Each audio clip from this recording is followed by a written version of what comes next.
Pak, ini udah Mama buatin kopi. Bapak lagi ngapain sih? Kayaknya sibuk banget. Enggak, Ma. Ini Bapak lagi baca berita aja. Bapak kan lagi santai, jadi Mama pengen ngomong sesuatu sama Bapak. Iya, mau ngomong apa? Hayu, sok. Jadi gini ya Pak, kita kan udah nikah, udah hampir 4 tahunan. Tapi Mama tuh sedih aja, karena sampai sekarang Mama masih haid. Dan juga belum ada ciri-ciri kehamilan. Mama jadi sedih karena teman-teman Mama udah pada punya anak, Pak. Mama nggak boleh gitu. Mungkin sama Tuhan kita belum dikasih kepercayaan untuk mempunyai anak. Yang penting kita sudah berusaha dan berdoa. Iya Pak, Mama paham. Tapi Mama juga nggak enak sama Mama mertua karena Mama kan selalu bilang, kapan punya cucu? Mama pengen punya cucu gitu. Jadi aku tuh nggak enak bawaannya karena sampai sekarang belum bisa hamil. Ya udah, maklumin aja. Namanya juga nenek-nenek emang lagi pengen punya cucu. Tapi tetap aja Mama tuh kayak sedih, kepikiran karena Mama ngerasa Mama tuh belum jadi wanita yang sempurna karena Mama belum bisa memberikan keturunan untuk Papa dan untuk mertua juga. Ya udah, sekarang kita video call ke bidannya agar kita tahu hasilnya bagaimana. Lalu nanti kita bertanya ke bidannya bagaimana baiknya. Mama yang tenang ya, jangan memikirkan apa-apa. Makasih banyak ya Bapak. Bapak tuh selalu support Mama. Jadi Mama tuh ngerasa lebih tenang. Ya udah sekarang kita video call bidannya aja ya, Pak.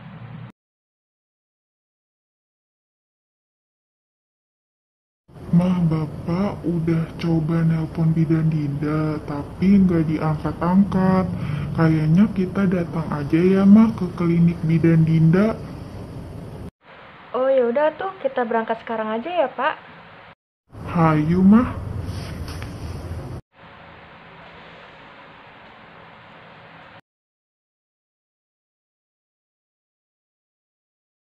Assalamualaikum. Assalamualaikum. Waalaikumsalam, Ibu. Bapak silakan duduk.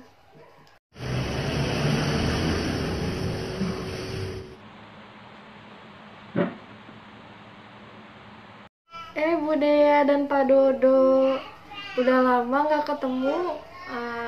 Ada yang bisa saya bantu? Ini Bu Bidan Dinda, keluhan saya masih belum hamil juga, padahal usia pernikahan sudah 4 tahun. Saya harus gimana ya Bu Bidan? Jadi begitu ya Bu keluhannya. Jadi Ibu sudah 4 tahun menikah tapi belum dikaruniai anak. Dan Ibu menganggap Ibu tidak subur. Nah, saya akan jelaskan terlebih dahulu ya Bu, apa yang terjadi pada Ibu dan bagaimana itu bisa terjadi.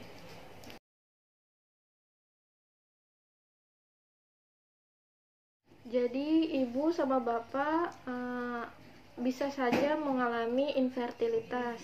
Nah, infertilitas itu gangguan kesuburan yang menyebabkan terhambatnya Ibu dan Bapak memiliki keturunan. Nah, infertilitas ini disebabkan oleh beberapa faktor. Jadi nggak hanya dari perempuan saja yang mengalami infertilitas, tapi dari pihak suami juga bisa mengalami infertilitas. Saya jelasin dulu ya dari faktor wanitanya sendiri, kayak dari Bu Dea ini. Jadi ada faktor ovulasi. Misalnya Bu Dea selama ini mengalami haid, tapi haidnya itu nggak lancar. Kadang haidnya banyak, kadang sedikit, terus juga munculnya tiap bulan itu siklusnya tidak beraturan. Kemudian ada faktor serviks. Nah, serviks ini ketika ibu mengalami ovulasi atau haid, jadi serviks ibu mengeluarkan lendir. Nah, lendir ini kualitasnya baik atau buruk. Nanti akan dicek untuk mengetahui kesuburannya, apakah serviksnya baik atau berkualitas atau tidak. Kemudian disebabkan oleh kelainan tuba falopi. Jadi terdapat infeksi yang mengakibatkan sel sperma dan sel telur tidak dapat bertemu dan tidak terjadi pembuahan. Kemudian ada gangguan ovulasi. Gangguan ovulasi ini disebabkan karena ketidakseimbangan hormonal, seperti adanya hambatan pada sekresi hormon FSH dan LH yang memiliki pengaruh besar terhadap ovulasi. Hambatan ini dapat terjadi karena adanya tumor kranial. Ovulasi juga bisa disebabkan karena gaya hidup loh Bu. Misalnya seperti ibu ada kebiasaan mungkin merokok atau minum minuman yang mengandung alkohol yang tidak baik untuk kesehatan ibu juga berpengaruh terhadap produksi hormon ibu. Iya, baik Bu. Saya akan menjelaskan faktor infertilitas pada pria ya Bu. Nah, yang pertama itu ada abnormalitas sperma, morfologi maupun motilitas. Kemudian ada abnormalitas ejakulasi.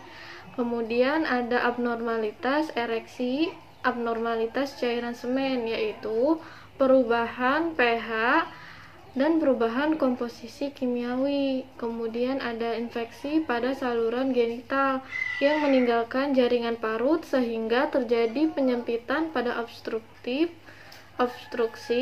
pada saluran genital. Kemudian ada disebabkan faktor lingkungan, radiasi maupun obat-obatan. Seperti yang tadi saya bilang, dari gaya hidup, misalnya kayak merokok ataupun minum minuman yang mengandung alkohol, itu dapat berpengaruh kepada produksi hormon. Iya Ibu. Jadi, ibu akan dilakukan dulu pengecekan untuk memastikan apa penyebabnya dari beberapa faktor yang saya sebutkan tadi. Nanti baru setelah mengetahui hasilnya, kita akan melakukan penata laksanaan. Nah, penata laksanaannya itu dapat dilakukan dengan cara pengetahuan. Yang pertama itu pengetahuan tentang siklus menstruasi, gejala lendir, serviks, puncak, dan waktu yang tepat untuk koitus. Kemudian pemberian obat terapi. Kemudian ada dilakukan terapi pengganti hormon.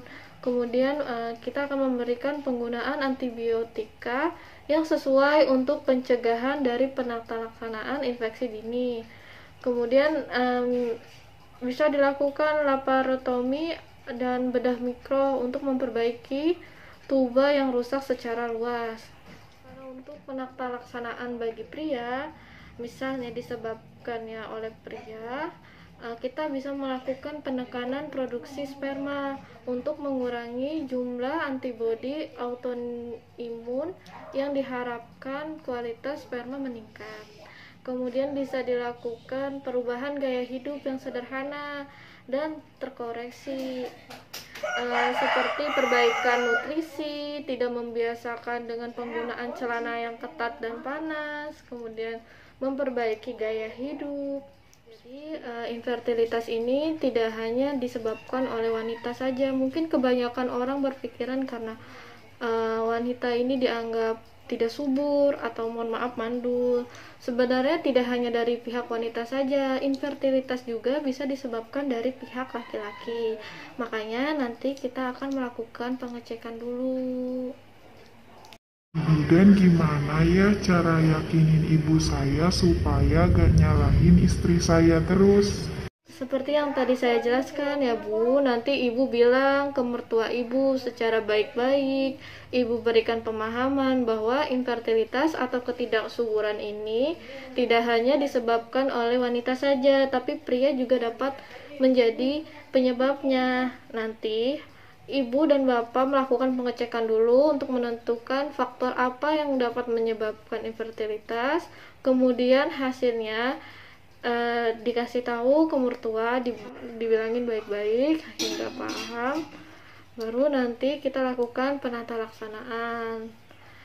Yang penting ibu sabar dulu menghadapinya dan suami ibu tetap memberikan support untuk berjalan ke depannya agar dapat mempunyai keturunan, dan dukungan keluarga ini sangat diperlukan. Ibu dan bapak harus memberi pemahaman kepada ibu mertuanya dengan baik-baik. Semoga dapat dukungan dari pihak keluarganya. Itu saja ya Bu, Bapak, saran dari saya. Terima kasih Bu Bidan atas penjelasannya. Iya, Ibu, Bapak, sama-sama. Semoga cepat dapat keturunan ya, Bu.